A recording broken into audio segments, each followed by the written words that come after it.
A White Stone, by Jim and Mary Corbett, Chapter 11. From Our Father's Heart.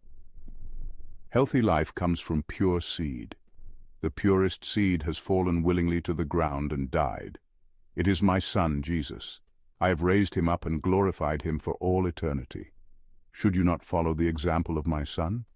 Why do you hang on to rotting seed when I am the source of a life that is untouchable by the death and decay of this world? Hold on to those things that bring true life, not those things that are perishing. I have shown you the way, now walk in it. Do not look to the left or to the right, but only to me, for I am with you. But you must trust me, and me alone. Your only safety is in the life of my Son, Jesus. That means a complete death to your ways of doing things. It will cost you everything, but it is my way for your best life. End of From Our Father's Heart reading. Love your enemies. Bless them that curse you. Do good to them that hate you, and pray for them which spitefully use you and persecute you. Matthew 5:44, KJV. "Oh boy, there she goes again!" Head nurse Nancy Terser said to anyone in earshot, hoping someone would volunteer to answer the blinking call light from room 1122. She's probably on a tirade again. "Do I have any brave souls willing to face the wrath of Khan?" she said to her staff, almost resigned to the fact that she was, in fairness, the only one who should answer the call. Her entire staff had borne the brunt of the indignation coming from room 1122 most of the day, and it was up to her this time. "I'll be right there," she responded into the microphone. Normally she would ask what was needed, but she and her staff knew better in this case. Personal attention, and plenty of it, was the only acceptable treatment for Crystal Hollingsworth. After all, she was important, and she let everyone know her daddy could buy this place if he wanted and fire all of them. The trouble was, he probably could, and maybe even would, if his precious buttons desired it.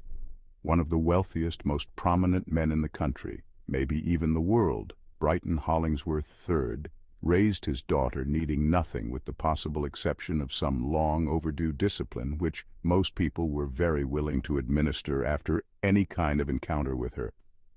Known for her fast, outrageous, and daring lifestyle by her friends, and her hot-tempered, sharp-tongued vengeance by her enemies, Crystal spent her life in endless circles of parties, social events, clubs, cruises, and anything else that would allow her to consume her father's wealth upon herself. With an enthusiasm that would make the most die-hard soccer fan proud, Crystal Hollingsworth lived her life at burnout speed, and burn out she did. The alcohol, dope, sex, and especially the emptiness she felt deep inside that made her pursue some unseen, unattainable goal finally caught up with her. At 26 years of age, with endless possibilities available to her to make something of her life, she tried to end it for the third time. And so, here she was at Leighton Memorial Hospital, out of town and out of reach of the press, so as not to slander the precious family name.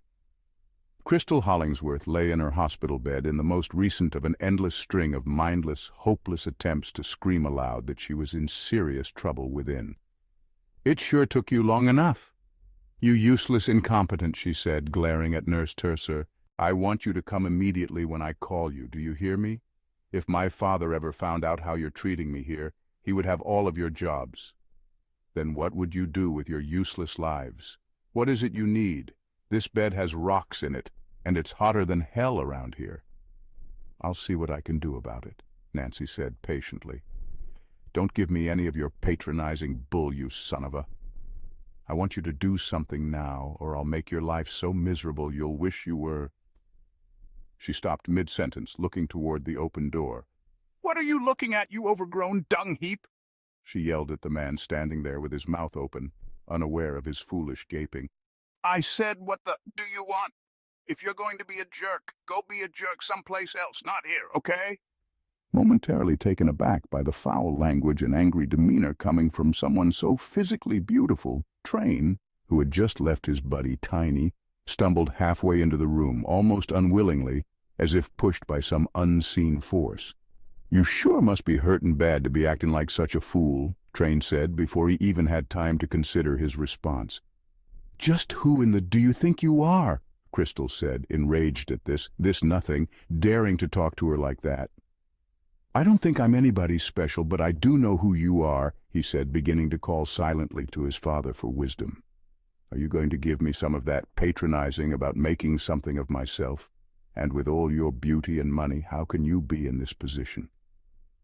Look, I've heard all that before, and from people a whole lot better than you pile of dumb rocks. So beat it, you cretin.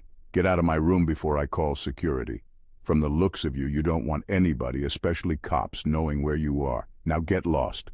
With that, Crystal turned her back on both people to add a final note of total disdain and rejection to her comments. Who is John Lasseter? Train said, moving in the spirit. What? Crystal turned in astonishment, eyes piercing her assailant. What did you say? She demanded. Johnny Lasseter? Jesus says to you it wasn't your doing and he has forgiven you. You, how dare you? I don't know who you are or how you found out about that, but I'm going to have your for daring to even talk to me about that, Crystal said, her face now flushed with anger, screaming totally out of control and obviously off balance. Nurse, get security. I want this man arrested. You won't need to do that, Train said quietly, raising his hand toward the startled nurse. I'm leaving now. Focusing once again on Crystal, who was now livid with rage, he said, You need to know that Jesus paid the price for all of your sins, even those you won't admit to right now. He hasn't turned his back on you, and he would like you to know it wasn't your fault, and that he forgives you. He loves you. With that, Train turned and walked down the hall, followed by loud expletives and cursing from Crystal, who was now being restrained by several nurses. He simply turned and pointed in the direction of the noise as the wide-eyed security guards stormed past him.